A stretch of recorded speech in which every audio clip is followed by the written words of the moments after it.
Pag nagsabi ang anak natin na pagod sila, sasabihin ng magulang, aba, mas pagod ako. Teka mo na, contest ba? Hindi naman Tama. palisahan ang kapaguran. Pag nagsasabi ang anak mo na pagod, eh di ano naman, hindi mo kailangan ibida yung sarili mo. Eh ako nga, buong araw dito, anong ginagawa ko? Tapos, paano mo naman sasabihin na pagod ka? Wala ka namang ginawa, estudyante ka lang, mabuti ka nga, nagtatrabaho. Ang dami na natin sinabi.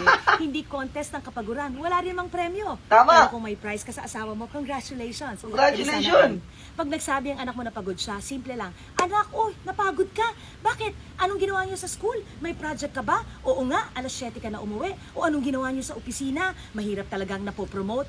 Dapat excited ka lang makinig kung ano yung kapaguran niya, baka makatulong ka. Tama. Pangatlo, wag na wag mo nga isasali yung sarili mo. Why does it all of a sudden have to be about you again?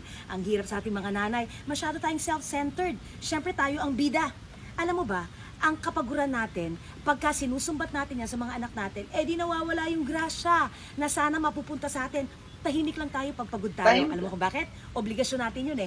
Yung sinasabi mong kapaguran mo, kung ano man ang ginawa mo, nagtatrabaho ka man, o housewife ka, obligasyon natin yon. Ginusto natin yon. Wala naman sigurong tumulak sa atin na maging nanay. So quiet lang tayo. Kung gusto natin sabihin sa mga anak natin na pagod tayo, okay din naman. Pero hindi sa pamamaraan na nanunumbat tayo. Think about that. Galing, daming sapul dito guys. Sigurado ako, napakarami sapul dito.